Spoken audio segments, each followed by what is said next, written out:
Hello, and welcome to From Campus to Career, Alumni Insights with the Dean.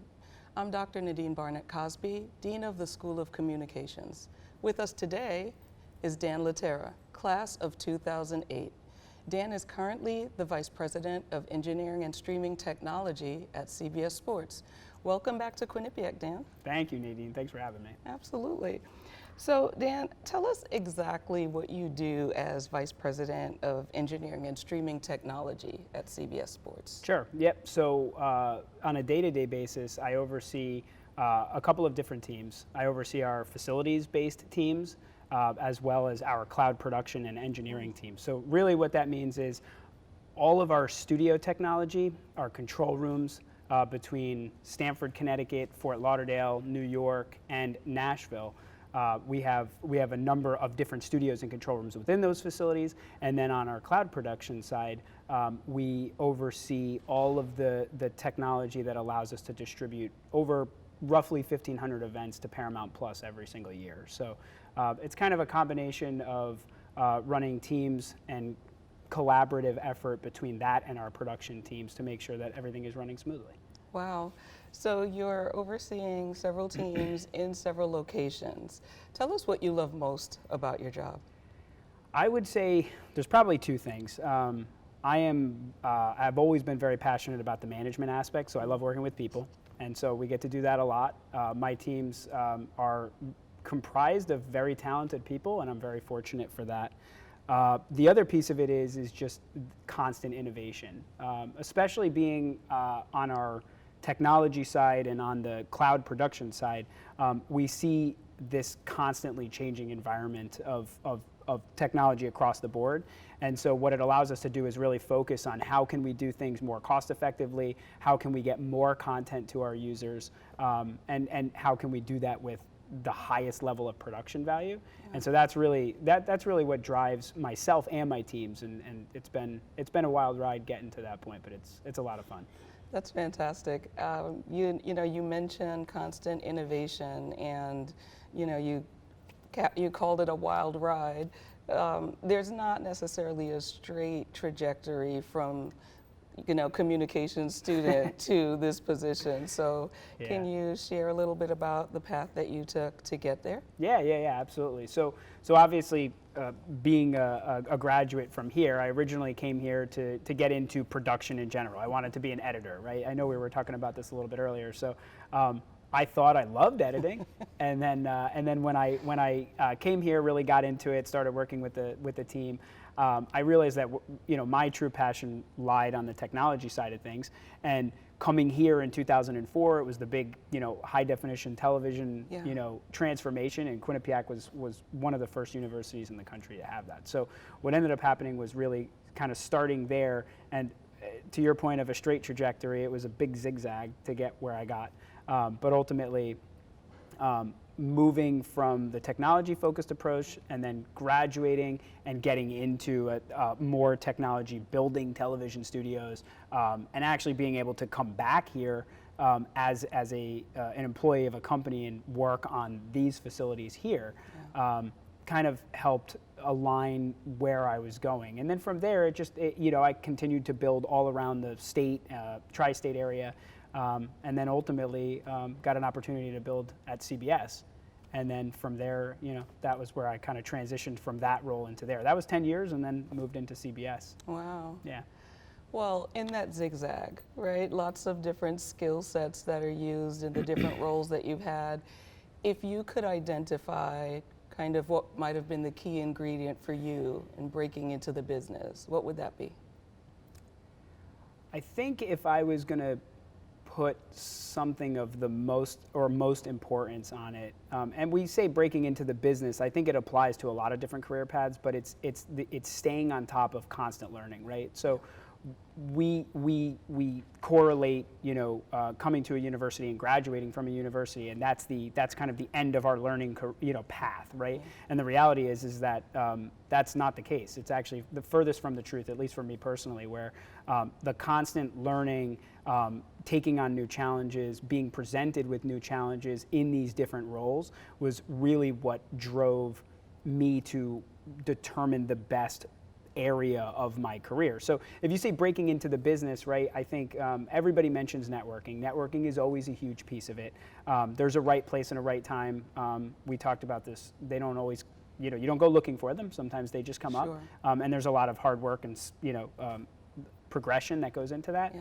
But as far as, breaking into the business, I feel that it was most beneficial to just continue pushing and learning and solving challenges, and then you meet certain people that see your ability to do that, and then you kind of go from there. Sure. It sounds like a part of it is personality, right? In terms of how outgoing one might be, how open to networking you are. Before college, did you have maybe any cool part-time jobs that might have contributed to you becoming the person that you are? I did. Well, yeah. My first job was bagging groceries out of Stu Leonard's, right? So if anybody knows Stu Leonard's, if you're from this kind of area or the tri-state area, you know that. For me, personality-wise, I've always been a little bit more loud or outgoing, if you will. But I will say that I think learning. Understanding how to work with people, right? Yeah. And also just kind of understanding where your skill set and technology fits, for me personally fits into the picture. But, personality is a big piece of it, but I work in engineering, and I work with a lot of people on my teams that are not as outgoing as I am, right? But they're still very successful. So I think what happens is I've put a lot of focus on just learning how to see what each individual person is good at doing. And I think that's really important in this field as you start to navigate to determine what you want to do. That's great. Thank you. Okay, when we return, we'll get to hear about Dan's time at Quinnipiac and some of his favorite activities. Stay with us.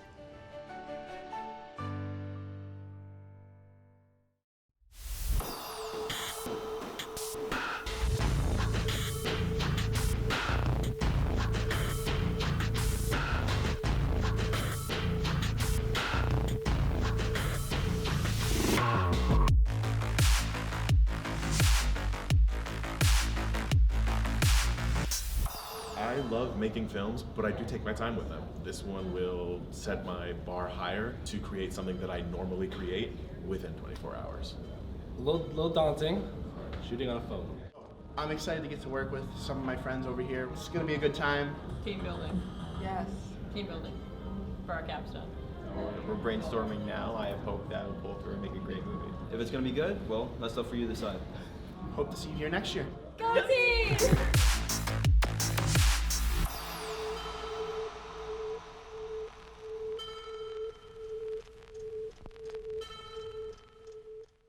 Welcome back to From Campus to Career. We're here with Dan LaTerra. So Dan, what made you decide to come to Quinnipiac as a freshman? Yeah, it was an interesting story, but I didn't even know about the university at the time when I was searching for schools. So I was looking at the normal schools, and I actually went to just a normal like university or college fair type of thing. And there was this little booth over there at the time, and I went there, and my stepmom said, hey, you should go check this university out. So I went to go do that, and we were talking about it before, but there was the big, HD transformation. Quinnipiac was on the top of that, building this big, beautiful, studio facility. So for me, it ended up being a natural first selection. I said, wow, this place it's relatively close to home. It gives me an opportunity to live on campus. And then, couple that with the studio and everything on top of it was really like what set it over for me to come here. So I was hoping I got in. And here you are, yeah, right? That's it, yeah. And what was one thing that made you realize your way? It sounds like even while you were looking at colleges and universities, you kind of knew what you wanted to do. Yeah, I think I spent a good portion of high school heavily involved in video, right? So I always loved technology. I loved doing production. We always had small studios, really, low technology, but, it was a big time spender for me at that point. So I kind of had that general direction of I want to be in TV. I don't want to be on camera yet. Here we are, but I would like to be involved in the the kind of the fun and the craziness of that. Mm-hmm. And so that was really a big driver for me to say, hey, when I go to school, I know kind of what I want to do. I know where I want to be, but then the rest kind of transpires from there. And were there any professors that you would say helped you and impacted you along the way? There's a guy right over there that's recording this, Mr. Sumby. So he was a huge factor in my my success throughout my course here, right? And obviously I was heavily involved in the studio, and Pete was running all of that, and also Schleif is back there as well too. He was a big proponent of it. I had a lot of classes with him and Pete, and so huge factors in kind of guiding me along my path here. So. Okay, great. Now let's get to know Dan a little better. In this segment, this is our either or segment where I'm just going to ask you kind of some rapid fire questions. All right. Don't think too much about the answer, just give your initial visceral response. All right. Ready? I'm ready. Feel good about it? We'll go for it. Yeah. It'll be painless. Hot dogs or hamburgers? Hamburgers. Good. Yeah, me too. Yeah. Favorite New Haven pizza spot or favorite kind of pizza? Pepe's. Pepe's. Pepe's. Okay. I grew up on it. Okay. I grew up on that Got one. it. I hold that one near and dear. Yeah. So. Okay. Beach or mountains? Oh, that's going to be mountains, surprisingly. Wow. Yeah, I used to be a beach guy, but now I'm starting to like the quiet. Yeah. Okay. There's a lot of loud things that happen at work, so it's nice to be in quiet. That's a sign of getting old. I think so, yeah. I certainly feel it, so. I like mountains too. Spring or fall? Fall, Yeah. yeah. Because of Especially all here, these, yeah. I mean, the Northeast fall is unmatched. Yeah, With leaves and absolutely. everything. The Yeah. colors, Yeah, it's you can't, amazing. and especially for somebody who likes video, taking pictures of all Oh, of this in yeah, the landscape, yeah. there's nothing better than it. Love it. Yeah. Coffee or tea? Coffee. Espresso, especially. Wow. I'm very much into espresso. I have a big Okay. setup at home. That's like one of my big, Yeah. if you ask for pastimes and passions, that's one of them. So. How many cups a day? No. I only do mine in the morning. Very disciplined. Sometimes in the afternoon, but I'm not, I don't need to jitter. I'm I got a lot of impressed. buttons. Yeah. Chocolate or vanilla? Chocolate. Mornings or nights? Morning. Really? Yeah. Okay. I mean, I spend a lot of time working at night, but mornings are nice and quiet, and I get to spend time with Yeah. my kids, so I Yeah. like that. Very nice. Yeah. Dogs or cats? Dogs. Wow. Do you Yeah, have dogs? definitely. Nope. Okay. I don't. My wife will not allow it, who also graduated from here. No way, no how, doesn't want it. But yeah, definitely dogs. Dramas or comedies? Comedies. Okay. Without a doubt. Yeah. Steak or seafood? Steak. Okay. Definitely steak. All right. Well, this was so much fun, Dan. Thank you for joining us. Yeah, thank you for having me. Absolutely. And thanks for watching From Campus to Career. I'm Dr. Nadine Barnett-Cosby. See you next time.